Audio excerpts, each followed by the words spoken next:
Assalamualaikum warahmatullahi wabarakatuh. Shalom, Om Swastiastu, Namo Buddhaya, Salam Kebajikan. Selamat datang di Deman Podcast. Perkenalkan, nama saya Audan Rafar Lauzan. Saya sebagai moderator episode pertama. Di sini di Deman Podcast ini kedatangan tamu istimewa, yaitu Bang Tantra Dimas. Dia adalah mantan Wakil Presiden Mahasiswa periode 2019 dan 2020. Langsung aja kita sambut Bang Tantra Dimas. Halo Bang. Oke, sebelumnya terima kasih kepada teman-teman Deman yang udah mengundang saya ke acara podcast ini. Ini episode pertama ya, baru pertama kali. Mudah-mudahan selanjutnya bisa mengedukasi teman-teman yang lain supaya kedepannya menjadi mahasiswa-mahasiswa yang anti narkoba ya. Iya Bang. Apa kabar Bang? Alhamdulillah baik. Gimana Audi kabarnya? Alhamdulillah sehat Bang. Sekarang sibukannya apa Bang? Kesibukannya sementara ini saya bentar lagi mau ngambil S2 di salah satu universitas negeri di Jogja. Nah paling kesibukannya sementara waktu itu aja sih, sembari ya usaha kecil-kecilan lah. Kalau boleh tahu usaha apa sih Bang sekarang? Nah usahanya itu sekarang lagi bergerak di bidang asuransi sih. Jadi memanage asuransi benda hidup atau benda mati. Langsung aja Bang ya ke pertanyaannya. Boleh. Santai kan ya, nggak usah formal banget kan ya. Iya. Upaya apa yang dilakukan untuk memperbaiki perilaku pergaulan bebas yang sudah beredar di anak muda agar mampu menghindar dari penyalahgunaan narkoba Bang? Iya, sebenarnya kan kalau isu mengenai narkoba ini kan udah dari sejak dulu ya. Iya Bang. Apalagi di zaman sekarang ditambah teknologi yang makin maju, media sosial yang makin gampang diakses gitu kan, otomatis apalagi anak-anak muda yang mungkin baru mempunyai KTP dan lain-lain, baru dikasih uang yang begitu banyak gitu sama orang tuanya, mungkin bingung nih, kaget gitu kan gimana caranya. Terus lingkungan juga mempengaruhi, faktor-faktor lingkungan pada akhirnya kalau tidak ada perhatian khusus gitu ya dari masyarakat, dari orang tua terutama yang mendidiknya, itu ntar bakal terjerumus ke arah yang hal-hal negatif. Apalagi di level mahasiswa gitu ya, itu kan ibaratnya ya kita udah benar-benar mandiri gitu kan. Nah itu kita gimana caranya harus bisa memanage waktu, terus memanage juga pergaulan, lingkungan. Jangan sampai hari ini anak-anak muda ini kebawa arus, justru ya arus yang negatif gitu. Iya Bang. Nah harusnya kita sebagai anak muda gitu bisa menjadi pelopor ya, mengedukasi juga teman-teman kita kalau misalkan udah ada yang makin narkoba atau yang baru ingin coba. Nah yang berbahaya justru tuh teman-teman yang penasaran gitu kan, iseng gitu kan, pengen nyobain narkoba gitu kan. Nah itu justru yang menjadi bahaya, ntar kedepannya ya pasti bisa keterusan, dan apalagi dengan dikasih uang yang cukup banyak gitu kan dari orang tua atau lain-lain, nah itu malah bisa menjerumuskan ke masa depannya sih. Jadi upaya yang paling penting menurut saya untuk mencegah narkoba ini adalah pertama edukasi dari lingkup keluarga dulu, dan yang kedua adalah lingkungan sekitar, yaitu kayak pertemanan, pergaulan. Nah itu gimana caranya pinter-pinter kita bisa milih teman lah. Oh iya Bang. Kalau punya teman melakukan itu ya kalau bisa ya kita bantulah mengedukasinya, jangan sampai malah kita yang ikut terjerumus ke arah sana gitu. Oke. Nah untuk pertanyaan selanjutnya nih Bang, kan tadi kata Abang peran orang tua sangat penting ya Bang. Berarti mencegahnya gimana sih Bang kalau dari orang tua itu sendiri, bagi mahasiswa itu sendiri gimana? Ya sebenarnya kalau dari orang tua pencegahannya tentu harus dicontohkan ya dengan hal-hal yang baik. Misalkan beri di pengertian mengenai bahaya narkoba itu seperti apa, efek jangka panjangnya seperti apa, jangka pendeknya seperti apa, terus mempengaruhi nggak kepada kesehatan organ tubuh. Nah itu kan yang paling penting kan. Karena gimana pun juga kesehatan itu kan sebagai investasi kita di masa depan gitu kan. Betul. Mungkin emang kerasanya nggak sekarang, mungkin kerasanya ntar di umur 30, 40, nah itu mungkin baru ada efek samping dari namanya narkoba. Nah itu. Lalu yang kedua, peran orang tua kenapa saya bilang sangat penting, karena gimana pun juga orang tua ini nggak bisa serta melepaskan ini kepada itu dosennya kepada gurunya dan lain, karena gimana pun juga pendidikan itu sebenarnya tanggung jawab dari orang tua gitu. Iya, betul banget Bang. Itu lingkungan yang pertama tuh yang paling harus fundament lah gitu. Yang kedua, nah itu lingkungan yang paling susah adalah di lingkungan masyarakat. Nah yang tadi saya bilang tuh, gimana cara memilah-milih teman, gimana caranya supaya nggak terpengaruh. Ada juga mungkin kan kalau usia-usia yang baru kuliah pengen ikut-ikutan, pengen betul, Bang. gue pengen nyoba ini kayaknya asik nih. Nah takutnya ketika dia nyoba ketagihan, nah ini yang bahayanya kan. Akhirnya mungkin nanti bisa merusak pendidikannya, bisa merusak kuliahnya juga dan lain-lain. Nah itu hal-hal yang seharusnya paling penting adalah dari gimana caranya kita bisa mengedukasi orang yang sudah terkena narkoba ini, gimana caranya ya kita ikut bertanggung jawab juga gitu sebagai apalagi kita sebagai kawannya kan. Masa iya hari ini kita ingin melihat kawan atau bangsa Indonesia masyarakatnya malah terjerumus atau terkenal dengan stigma narkoba gitu kan. Iya, Bang. Apalagi sekarang udah banyak juga yang menjual narkoba itu kan dari media online kan, dari misalkan itu Instagram, Twitter, Facebook dan lain, itu gampang banget lah mengaksesnya. Mungkin kalau zaman dulu itu masih rada susah kan, karena kalau kita mau mengakses mungkin harus ke warnet dan lain-lain. Tapi sekarang kan dengannya ada aplikasi smartphone, nah itu malah menjadi efek domino yang negatif. Gimana caranya kita bisa mengimplementasikan teknologi ini menjadi hal-hal yang positif, bukan hal yang negatif. Gitu. Mungkin menurut Audi sendiri gimana nih? Kalau yang Audi rasain nih? Kalau menurut saya sih benar sih Bang, peran orang tua tuh penting banget. Karena kan dari pertama lingkup orang tua dulu, dari lingkup sekitar dulu, terus baru ke lingkup luar. Karena kan di luar juga belum tentu benar Bang, maksudnya belum tentu positif gitu loh. Kan teman-teman ada yang bisa menjerumuskan, ada yang bisa membawa kebaikan, itu sih Bang. Terus untuk sekarang media online itu benar-benar banyak sih Bang. Dari Twitternya sekarang udah terbuka bebas, dari Instagram pun sekarang udah bisa jual-jualan, udah bisa kayak marketplace gitu. Apalagi sekarang Tokopedia dan lain-lain, sekarang kita udah bisa ngakses kayak Amazon yang akses luar negeri gitu-gitu. Jadi sih mungkin sekarang harus lebih waspada aja sih Bang. Apalagi sekarang di masa pandemi juga malah makin bertambah juga sih Bang yang menggunakan narkoba. Audi pernah nyobain atau mesti tawarin itu sama teman-temannya buat ayo narkoba gitu, atau cobain dulu nih rasanya enak gitu? Pernah nggak ditawarin atau nyoba gitu? Alhamdulillah sih belum pernah sama sekali Bang, dan teman-teman saya juga alhamdulillahnya mengajak saya ke kebaikan kayak udah nggak usah nyoba-nyoba ini, kasihan orang tua lu, tergitu-gitu sih Bang ngomongnya. Terus juga kalau misalnya saya ditawarin pun saya bilang bakal nggak mau, masa depan gue masih panjang. Itu sih yang bakal saya jawab, dan bakal 100% saya bakal nolak gitu. Iya, bagus kayak gitu. Harus dari diri kita sendiri awal ya kan, baru bisa menular kepada orang-orang sekitar kan. Kalau misalkan dari kitanya nggak bisa jatuhnya mengedukasi, ya gimana caranya, gimana nanti orang mau dapat edukasi dari kita kan. Betul. Itu sih yang paling penting. Nah menurut Abang nih, hukuman apa sih yang membuat orang jerak untuk tidak melakukan untuk nggak mengedarkan narkoba lagi sama memakai Bang? Apa sih hukumannya Bang yang menurut Abang bikin jerak Bang? Sebenarnya kalau bicara hukuman itu, kalau kita bilang secara peraturan gitu kan udah jelas kan ya, undang-undang narkotika, pasal-pasalnya, hukumannya, dendanya dan lain itu udah jelas.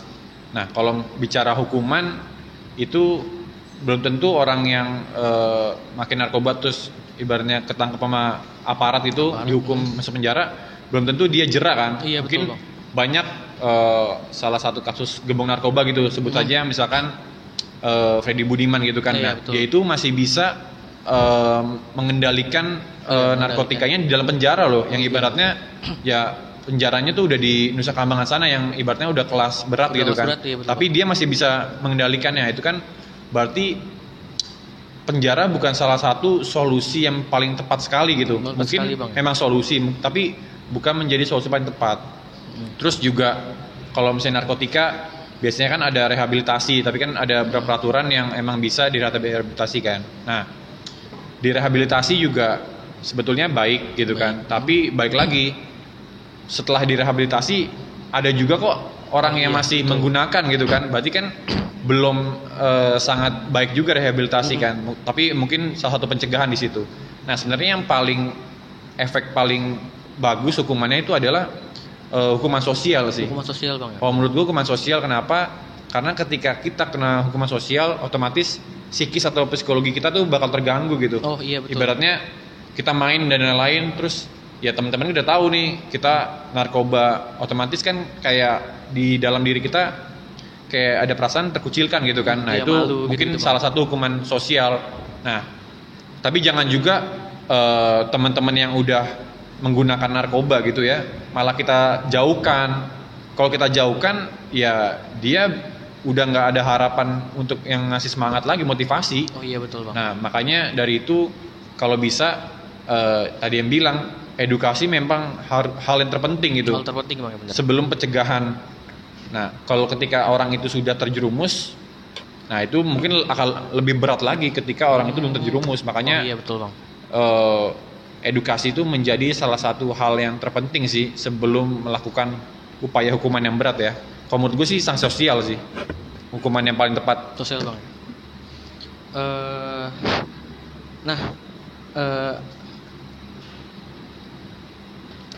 Umur paling rentan itu umur berapa sih Bang? Yang paling terkena, yang paling gampang terkena itu? Kalau umur paling rentan ya? Iya Bang. Misalkan menurut Abang? Itu ya masa-masa gimana kita udah mempunyai KTP sih sebenarnya, usia-usia 17 tahun lah itu kan. Usia 17 tahun, itu usia-usia paling rentan tuh, biasanya dari SMA, pergaulan, rasa ingin tahunya besar kan kalau SMA, pengen mencoba lah. Misalkan udah tahu nih, hal ini bakal berefek samping buruk gitu. Tapi ya namanya juga kita masih muda, dulu pasti kan ada rasa pengen tahu, pengen mencoba gitu. Betul. Nah, kalau menurut gue tuh di umur-umurnya 17 tahun ke atas lah. Ya paling sampai apalagi di kuliah itu kan lebih apa ya, kita lebih free lah. Kalau kuliah kan waktunya segala macam. Mungkin sebagian teman-teman ada yang domisilinya tinggal di luar kota, jadi pas di Jakarta dia kos gitu kan. Nah kalau kos itu kan udah nggak bisa diatur oleh orang tua kan. Kalau masih dalam rumah mungkin kayak kita ibaratnya kayak mau ngerokok dalam rumah aja gitu kan, masih takut gitu kan, karena ada yang mengawasi gitu. Tapi kalau di kosan ya tetangga ya bodo amat lu mau ngapain juga gitu. Yang penting ya lu nggak selama mengganggu gua gitu. Nah, usia-usia paling rentan adalah menurut gua sih umur-umur 17 tahun sih. 17 tahun dong ya. 17 tahun, masa-masa kelas 2 kelas 3 SMA lah. Rasa ingin tahu itu besar banget. Gitu. Nah, jika Abang melihat aktivitas mencurigakan nih mengarah ke narkoba, apa yang harus Abang perlakukan pertama kali, Bang? Kalau misalkan ya gue punya teman gitu kan, dia curiga gitu kan mau melakukan hal-hal negatif atau tadi narkoba gitu ya, pasti tentunya gue sih sebagai teman gitu pasti ngebilangin dulu sih hal-hal yang baik gitu kan, mengedukasi ya, kalau bisa disarankan jangan. Tapi kita juga nggak bisa memaksa orang untuk ikut kehendak kita gitu. Iya betul. Nah mungkin gimana caranya sih supaya orang itu bisa terpengaruh kepada kita. Nah itu nggak bisa sekali dua kali kita omongin gitu. Kadang-kadang juga harus ada momennya gitu kan. Misalkan momennya adalah ketika dia udah misalkan mau ketangkap dan lain-lain ya kita kasih tahu. Nah mungkin di momen itu bakal masuk ke dalam pikiran dia. Kalau misalkan kayak baru pertama atau kedua itu ya dia mikir apaan sih lo gitu kan, ngapain sih lo ganggu hidup gua gitu kan.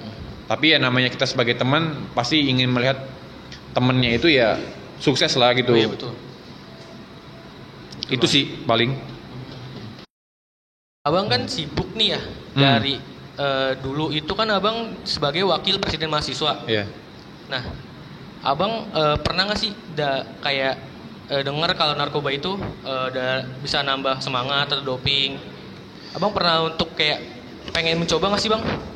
Kalau misalkan denger itu sebetulnya itu gue denger sih udah lama sih ya, dari ketika gue SMA gue denger udah lama mengenai misalkan narkoba katanya bisa buat stamina dan lain, karena memang terbukti kan ketika itu misalkan ambil contoh gitu kan, waktu itu ada pemain bola gitu di final Piala Dunia kan, dia nggak bisa ikut seleksi masuk Piala Dunia karena pakai jenis narkoba lah gitu kan. Iya, betul. Berarti kan itu fakta kan? Iya benar faktanya. Mungkin juga banyak artis-artis juga yang meninggal karena narkoba, pakai obat tenang dan lain. Berarti kan itu sebuah fakta juga kan. Fakta, iya betul. Sebetulnya itu udah bukan hal umum sih. Itu udah itu menjadi hal umum sih. Hal umum, Bang, ya? Ya kan, menjadi hal umum.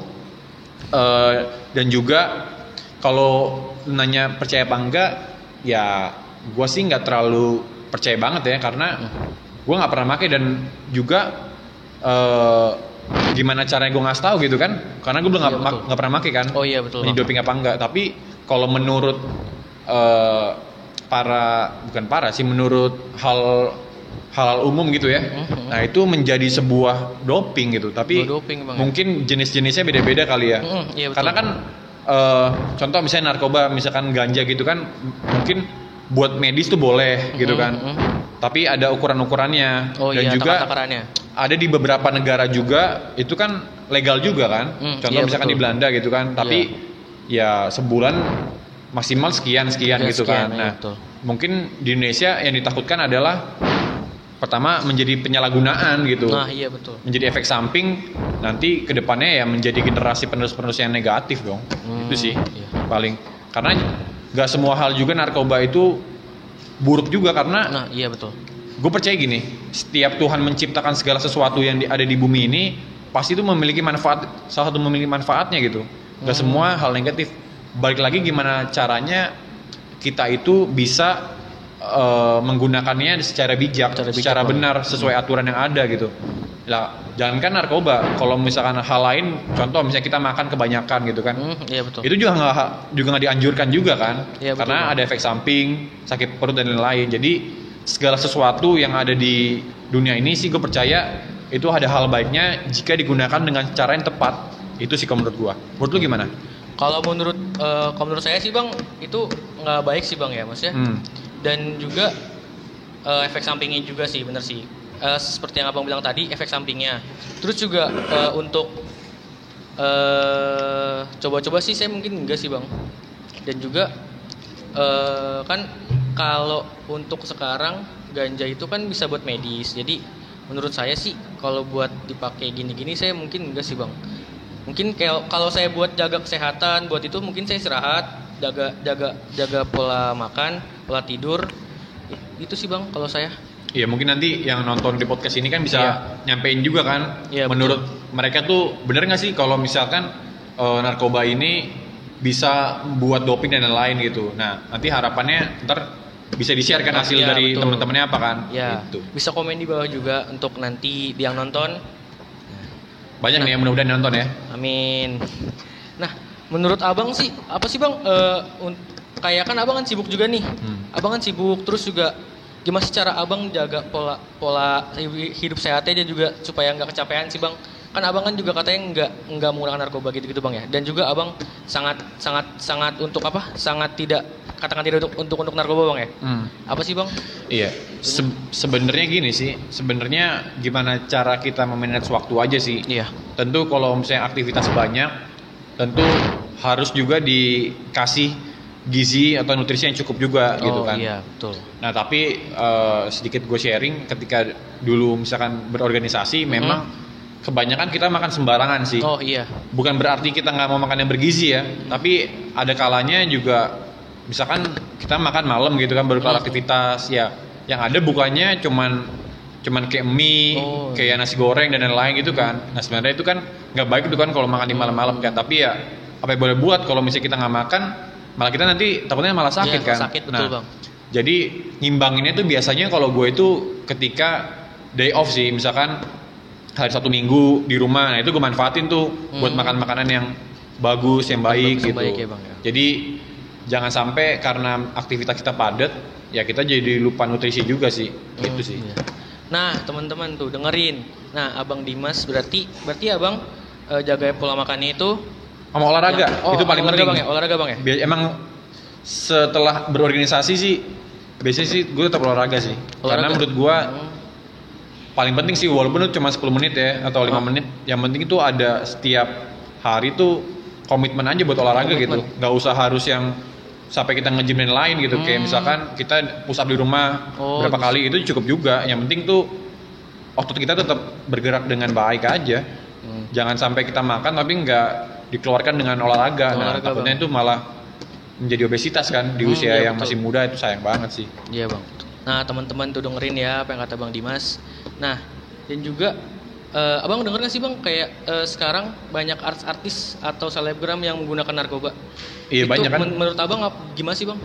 Menurut abang, apakah bakal jadi contoh yang baik atau tidak untuk masyarakat? Pasti kalau Luasnya. misalkan narkoba ya pasti contoh negatif Oh, iya, kan. betul. Pasti contoh negatif. Ya mungkin juga baru-baru ini kan ada juga kan yang baru ketangkep Mm-mm. narkoba gitu kan.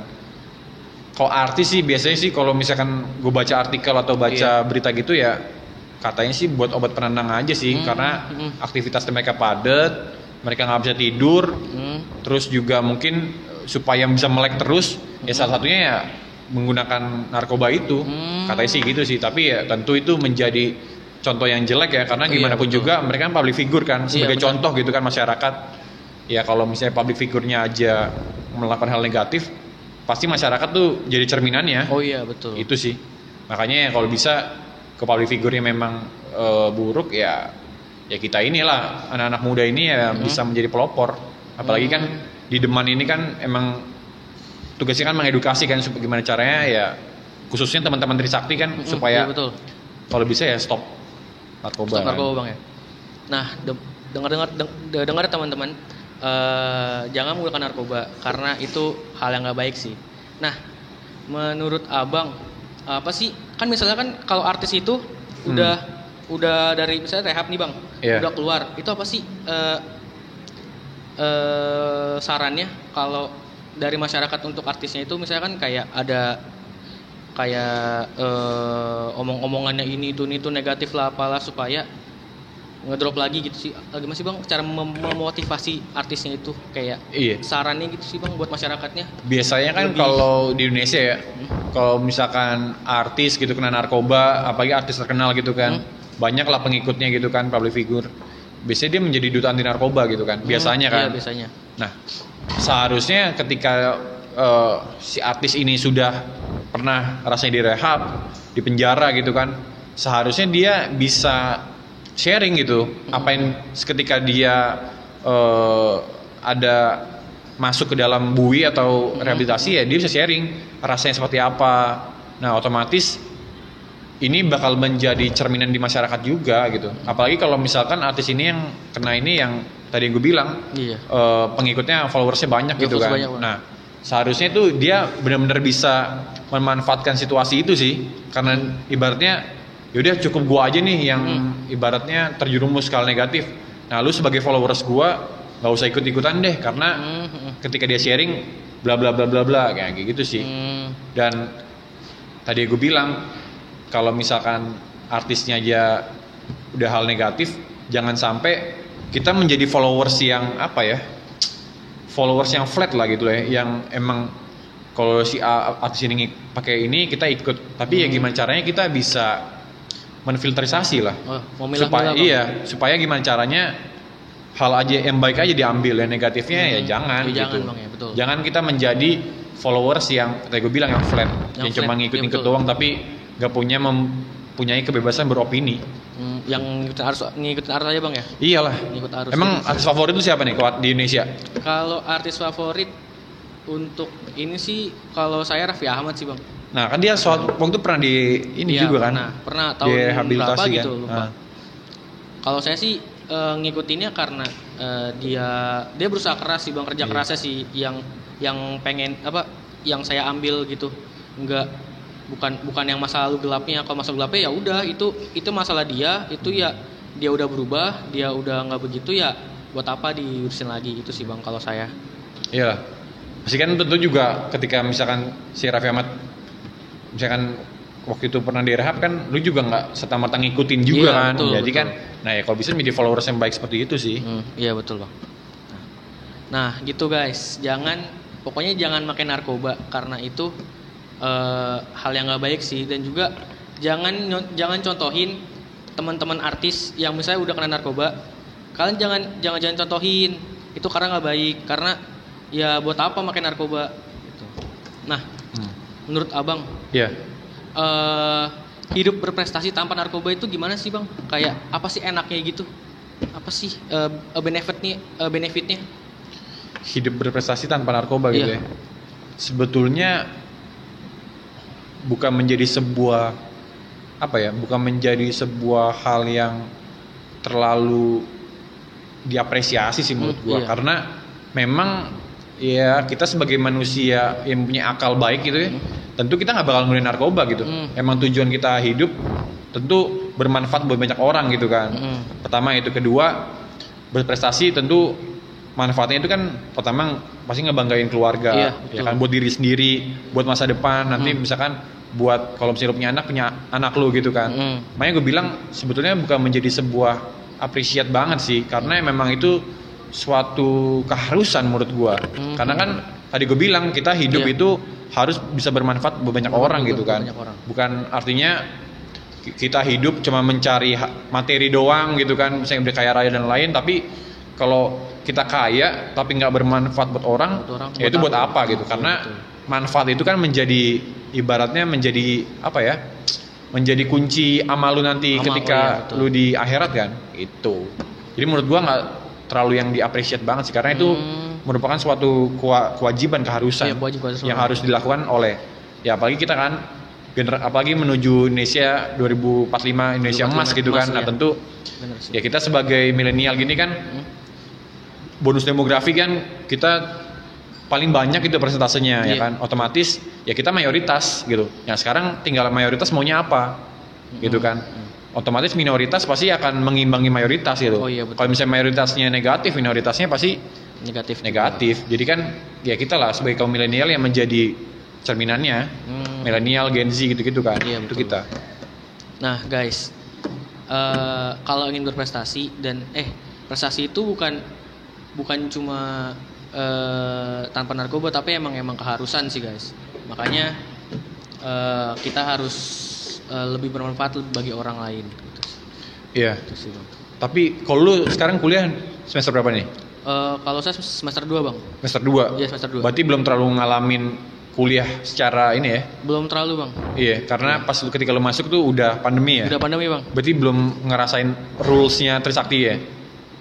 Rules-nya itu maksudnya lingkungannya yang beraneka ragam, ada yang misalkan suka berorganisasi, ada yang suka nongkrong, ada yang suka hal lain, tuh belum nemuin ya. Belum nemuin sih bang. Nah, kalau nanti saya. mungkin ketika udah kelar pandemi, lu bisa menilai nih Trisakti itu seperti apa sih, Oh, gitu, iya, Bang. keanekaragamannya.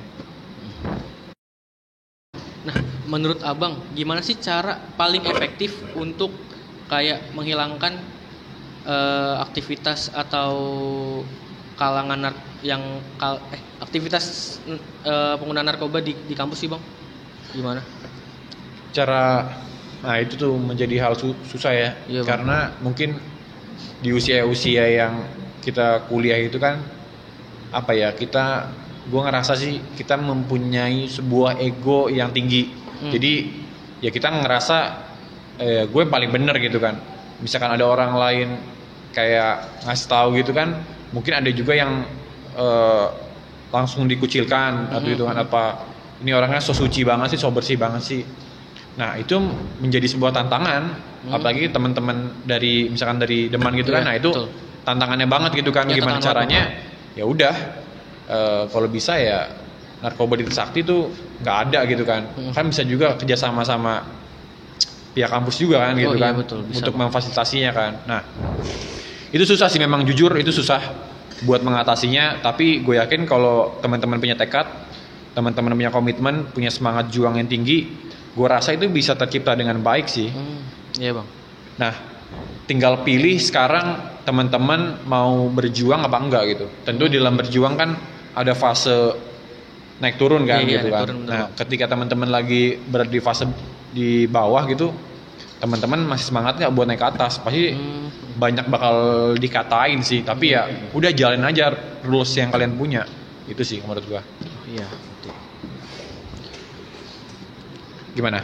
Kalau misalkan Audi ini udah pernah mengedukasi belum buat teman-teman yang ada di Trisakti gitu? Contoh lingkup yang skup paling kecil.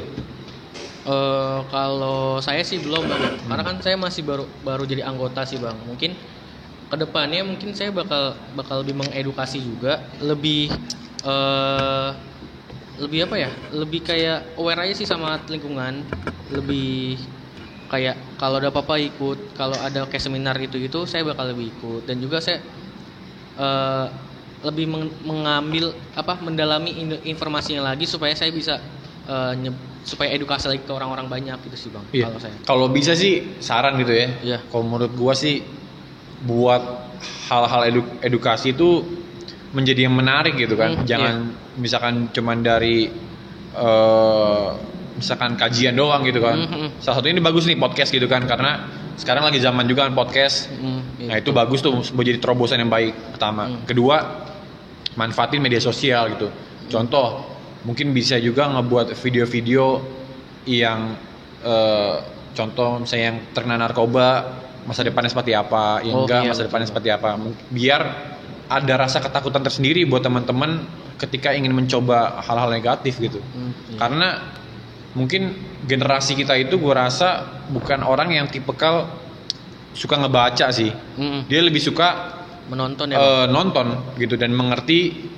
Nah itu bakal menjadi masuk ke mereka, kontak mereka, dan bisa mungkin ya bisa menyebarkan. Karena kalau kita paksa dengan cara dulu itu ya nggak bakal bisa, karena gimana pun juga di dunia ini kan tentu ada perubahan zaman dan kita harus mengikuti arusnya kan. Kalau kita nggak mengikuti arusnya kita bakal tergerus akan zaman. Nah itulah tantangan teman-teman gitu. Apalagi teman-teman yang mempunyai peran tanggung jawab yang paling besar lah menurut gua. Iya Bang. Selain dari BEM atau lain-lain gitu kan. Iya Bang. Makasih ya Bang sarannya buat itu. Mungkin ntar teman-teman yang nonton juga bisa ngasih saran kan? Boleh kan? Betul, boleh banget ya, buat teman-teman bisa buat kalau mau ngasih saran bisa komen di kolom komentar. Gimana sih cara kita untuk lebih mengedukasinya gitu. Terima kasih untuk Bang Dimas untuk waktunya setelah udah menyempatkan hadir di sini. Untuk teman-teman jangan lupa like, komen, share sama subscribe channel YouTube-nya itu Deman Podcast. Episode 1 ini ya? Iya episode 1 Bang. Nanti pasti next ke depannya bakal ada episode selanjutnya kan? Nah, pasti ada Bang. Tinggal tungguin aja kan di channel YouTube-nya apa tadi? Iya, Deman Podcast. Deman Podcast, oke. Iya. Bye-bye.